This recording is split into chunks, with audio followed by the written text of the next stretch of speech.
I'm Leslie McIntosh, and I'm going to be the moderator for this. I am a professor at Washington University, and I also have founded and oversee the St. Louis Machine Learning and Data Science Meetup, which is free to attend if anyone's interested. But we're going to have each of the panelists here introduce themselves. And before I forget, this is also sponsored by 1904 Labs.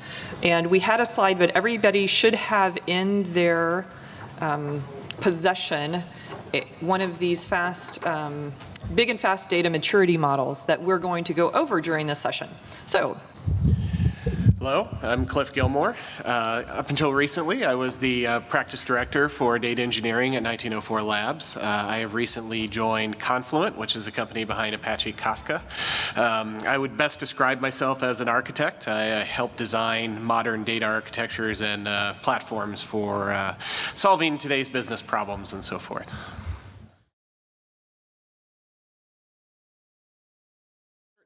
So to put a frame around what the maturity model is, it's a series of steps and levels that help understand where in the journey your data architecture and data platforms are, and provide strategies, technologies, and designs to be able to move forward in the maturity. So a good description of what it's all about is everyone's at a different place. There's companies that have moved all to the cloud using all open source technologies or a mix of open source and proprietary technologies, to those who are mostly on premises in their own data centers and just starting down the journey to being able to solve the new business problems. A lot of it is about understanding how we can get from just handling simple transactions and business data to getting to the new world where we have a completely integrated customer experience, where when somebody calls in, we want to be able to understand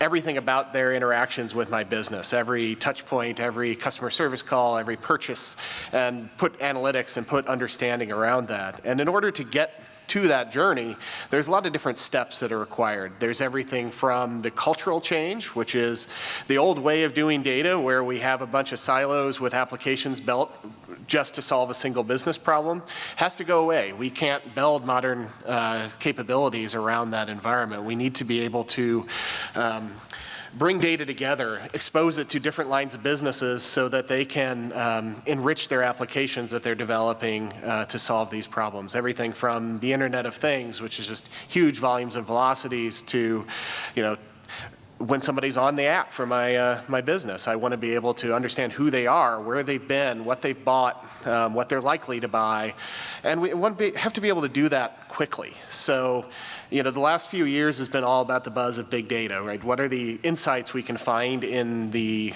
data lake or the data that we've collected as a business? The next step is understanding how to act on that, to take the insights generated there to enhance the experience of our customers or our internal users or our applications on the edge in the field.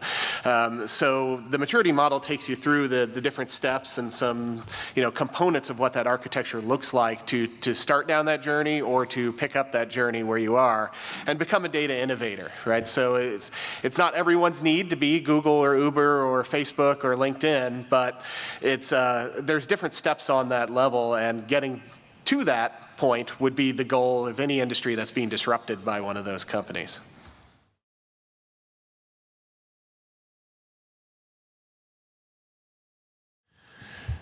Sure. I think that there's a lot of opportunity in those environments to bring data together. So you're going through a merger, you're bringing companies together.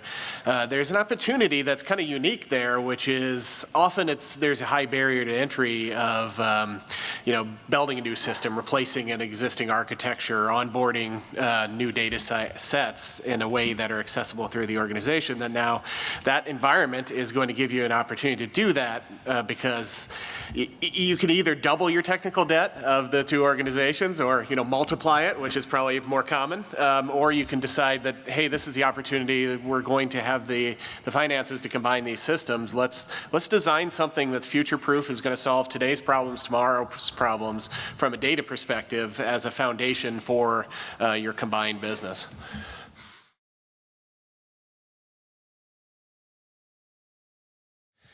So I think that that's a really great point, which is that as the maturity of your architecture evolves, you get to the point where batch starts to become just an abstraction on top of streaming, whereas you're looking at data as a flow of events, and you're capturing those events first, considering them as events, and then you can work on them in different technology platforms. So I can use a Hadoop environment to do more batch on them, or I can use a NoSQL environment to serve them out to the rest of the org in a scalable way. I can use stream processing algorithms I can inject into that workflow to make decisions based on what I calculated in my batch layer. So a perfect example of that would be, say, I'm on a retailer's website. I'm going to order something.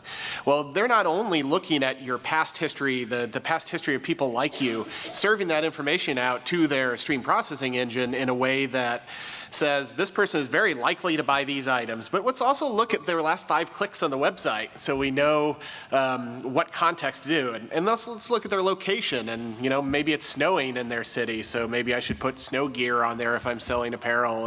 And trying to bring all those different workflows together requires a little bit of a rethink in how you move data and how you capture it in the organization, because we've got different tools for different problems. We've got big batch tools, we have fast access tools, we have stream processing tools, but they all need the same data. If our data is not captured and staged in an event manner to serve those environments, you're going to be battling a network of ETL jobs in the old way that will be very fragile. So it's very important to think about that usage of data and not see those as independent environments that don't work together and are different organizations that just kind of throw things over the wall at each other.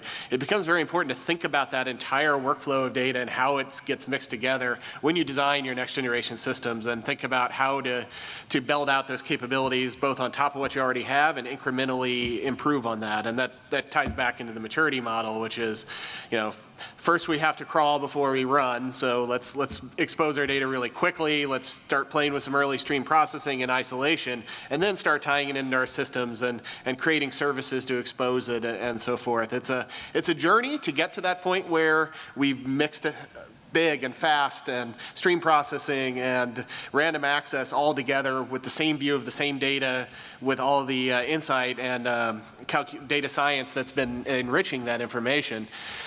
You have to build up to that, and that's really what a modern architecture is about, is enabling that journey.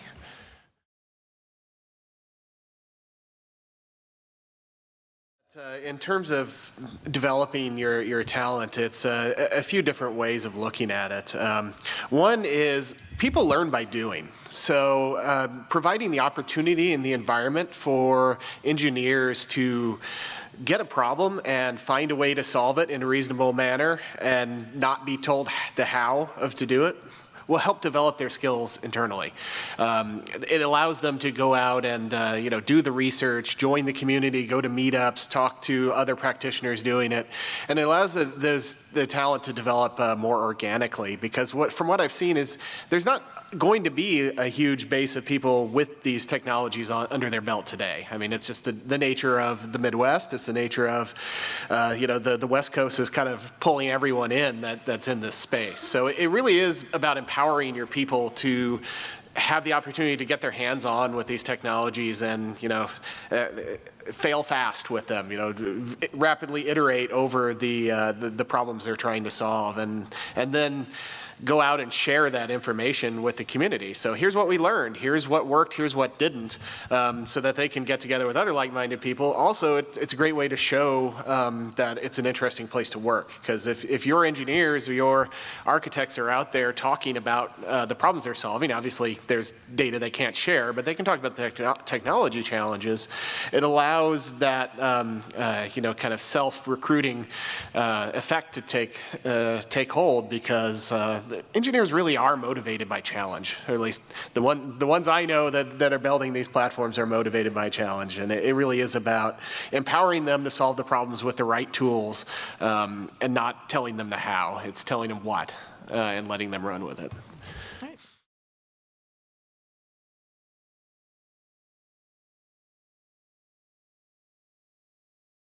Okay. So the question is, what is the difference between traditional messaging technologies and event processing systems and the emerging open source solutions in that space? So a lot of it has to do with being able to look at information in a persistent way. A lot of times messaging was, I publish a message to a messaging infrastructure, it gets consumed and it's gone. The future of stream processing is very much about looking at the stream as my data master, or it's not the content master, but it's the source of truth for events. And so what new technologies are looking at is there's a lot of different components of a modern streaming architecture. There's looking at aggregations and batches of time. There's looking at events as a one-off. So like Kafka is very much about looking at individual events and doing stream processing on those, but also looking back and enriching that with data from other event streams. Whereas in the more big data ecosystem, there's Spark and Spark Streaming, which are more about let's say I'm trading stocks. Well, what is the roll-up of the stock trades in the last hour, and then persisting that somewhere else for either analytics or a terminal or something like that. And then there's technologies that are more about the data science side. So that would be Flink, and being able to embed actual algorithms and actual decision-making processes into the stream. So sessionization, looking at different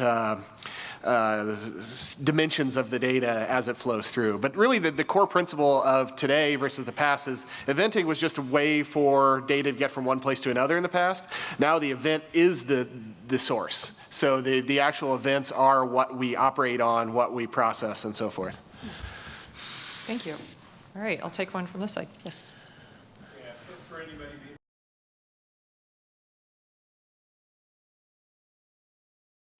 So on your handout that we put on the seats, there's a link to a landing page that has the full version of the maturity model. So if you'd like to dig further into that and ask questions, that's the place to go for that. Also, there will be a follow-up panel later in this year, which is focusing on using specific use cases or your first use cases to drive building the platform through this maturity model. So how to get from where you are today to an in-state platform in the context of business short-term requirements, and how to iterate over those to get to an end state that is looking like a 4 or a 5 on the maturity model.